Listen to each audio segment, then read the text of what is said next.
Bonjour à tous et bienvenue dans ma cuisine. Aujourd'hui, on s'attaque à un monument de la gastronomie française, un plat de fête par excellence. Le foie gras mi-cuit maison. Vous allez voir, c'est bien plus simple qu'on ne l'imagine et le résultat est incomparable avec ce qu'on trouve dans le commerce. Faire son propre foie gras, c'est la garantie d'un produit exceptionnel plein de saveurs et d'épater tous vos invités pendant les fêtes ou pour une grande occasion. Alors, si vous êtes prêt à devenir le roi ou la reine du foie gras, suivez-moi. Je vous montre toutes les étapes, de la préparation à la dégustation. C'est parti.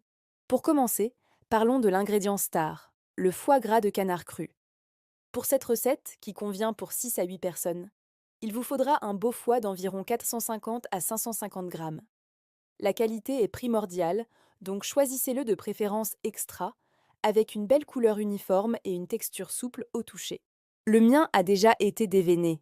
C'est une étape un peu technique que je vous conseille de demander à votre boucher si vous débutez. Ça vous fera gagner un temps précieux. Pour l'assaisonnement, on va rester simple et efficace pour sublimer le produit.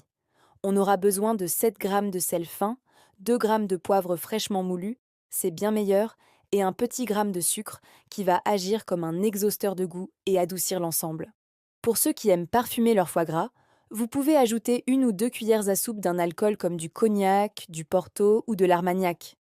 C'est optionnel, mais ça apporte une complexité aromatique vraiment délicieuse. La première étape concrète est la préparation du foie. Pensez à le sortir du réfrigérateur environ 30 minutes avant de commencer. Il sera ainsi plus facile à travailler car il aura légèrement ramolli. Si votre foie est entier, séparez délicatement les deux lobes, le gros et le petit. C'est très simple, ils sont naturellement juste posés l'un contre l'autre. Maintenant, l'assaisonnement. Prenez votre mélange de sel, poivre et sucre. Saupoudrez-le généreusement sur toutes les faces des deux lobes. N'hésitez pas à masser délicatement le foie pour bien faire pénétrer les épices partout, dans chaque recoin. C'est ce qui va garantir un foie gras savoureux de manière homogène. Si vous avez décidé d'utiliser de l'alcool, c'est le moment de l'arroser sur les lobes. Là encore, massez légèrement pour bien le répartir. Une fois que c'est fait, on va laisser la magie opérer. Reconstituez le foie, placez-le dans un plat, filmez-le au contact et laissez-le mariner au frais pendant au moins 1 heure. Cette étape de repos est cruciale pour que les saveurs se diffusent bien au cœur. 1 heure plus tard, notre foie gras est bien imprégné des arômes. On passe à la mise en terrine. J'utilise une terrine classique en porcelaine avec son couvercle. Prenez vos lobes de foie gras et placez-les à l'intérieur. Commencez par le gros lobe, puis ajoutez le petit par-dessus ou sur le côté pour combler les espaces. L'astuce, c'est de bien tasser. N'ayez pas peur d'appuyer avec vos doigts pour chasser les éventuelles bulles d'air. Un foie gras bien compact sera plus joli à la découpe et aura une meilleure texture.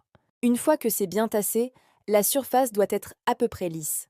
Pour protéger le foie pendant la cuisson, je place un morceau de papier cuisson découpé à la taille de la terrine directement sur le foie. Ensuite, on peut mettre le couvercle. On arrive à l'étape clé, la cuisson. C'est une cuisson douce et maîtrisée qui va donner ce fondant incomparable au mi-cuit. On va cuire notre foie gras au bain-marie, au four. Préchauffez votre four à une température assez basse, 110 degrés Celsius en chaleur traditionnelle. C'est idéal. Prenez un plat à gratin ou un plat à bord haut, plus grand que votre terrine. Placez la terrine au centre. Versez de l'eau bien chaude, pas bouillante, dans le grand plat jusqu'à mi-hauteur de la terrine. Le bain-marie permet une diffusion de la chaleur lente et homogène, évitant ainsi que le foie ne cuise trop vite et ne perde trop de graisse. On enfourne, la durée de cuisson va dépendre de vos goûts. Pour un foie gras qui se tient bien, assez ferme, comptez environ 25 minutes. Si, comme moi, vous l'aimez très fondant, presque crémeux, 20 minutes suffiront. Le meilleur moyen de ne pas se tromper, c'est d'utiliser un thermomètre de cuisson. Piquez-le au cœur du foie gras. La température idéale pour un mi-cuit parfait se situe entre 55 et 60 degrés. À 55, il sera rosé et très fondant. À 60, il sera un peu plus cuit, mais toujours délicieux. Une fois la bonne température atteinte, sortez immédiatement le plat du four. Attention en sortant la terrine du bain-marie. C'est très chaud. Laissez-la d'abord tiédir à température ambiante pendant une bonne heure. Vous verrez qu'un peu de graisse dorée a fondu et recouvre le foie. C'est tout à fait normal, c'est même une graisse précieuse qu'on va conserver. Une fois la terrine tiède, On va la presser pour la compacter davantage. Retirez le couvercle, gardez le papier cuisson. Posez dessus un petit pois. Vous pouvez utiliser une petite planche découpée à la taille de la terrine, avec une conserve par-dessus, ou même une brique de lait. L'idée est d'exercer une pression légère et uniforme. Laissez-la comme ça jusqu'à ce qu'elle soit complètement froide. Maintenant, l'étape la plus difficile, la patience. Une fois le foie gras froid, retirez le pois, remettez le couvercle et placez la terrine au réfrigérateur. Il doit y reposer pendant au moins 48 heures avant d'être dégusté.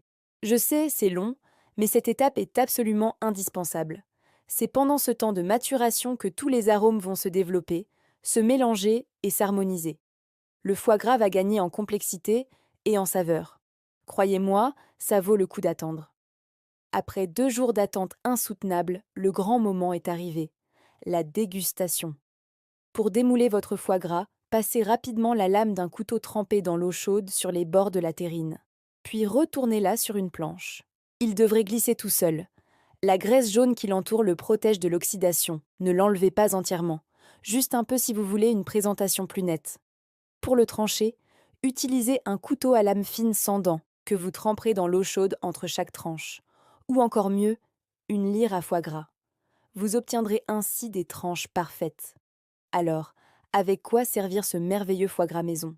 Les possibilités sont infinies. Classiquement, des toasts de pain de campagne ou de pain de mie légèrement grillé sont parfaits. Pour une touche sucrée-salée, j'adore le servir avec du pain d'épices. C'est un mariage divin. Une confiture de figues ou un chutney d'oignon maison apporteront une touche d'acidité et de douceur qui équilibre le gras. Et la touche finale, indispensable pour moi. Une petite pincée de fleur de sel et un tour de moulin à poivre juste avant de servir. C'est ça le bonheur. Un dernier mot sur la conservation. Votre foie gras mi-cuit se conservera sans problème une semaine au réfrigérateur, bien emballé dans son film alimentaire. Vous pouvez même le congeler. Pour cela, emballez-le très hermétiquement, de préférence sous vide, pour éviter qu'il ne s'abîme. Voilà, vous savez désormais tout pour réaliser un foie gras mi-cuit maison digne des plus grandes tables. J'espère que cette recette vous a plu et vous a donné envie de vous lancer. N'hésitez pas à me poser vos questions en commentaire, j'y répondrai avec plaisir. Si vous avez aimé cette vidéo, pensez à laisser un pouce bleu, à la partager et surtout, abonnez-vous à la chaîne pour ne manquer aucune de mes prochaines recettes gourmandes. Merci de m'avoir suivi et je vous dis à très bientôt pour une nouvelle vidéo. Ciao!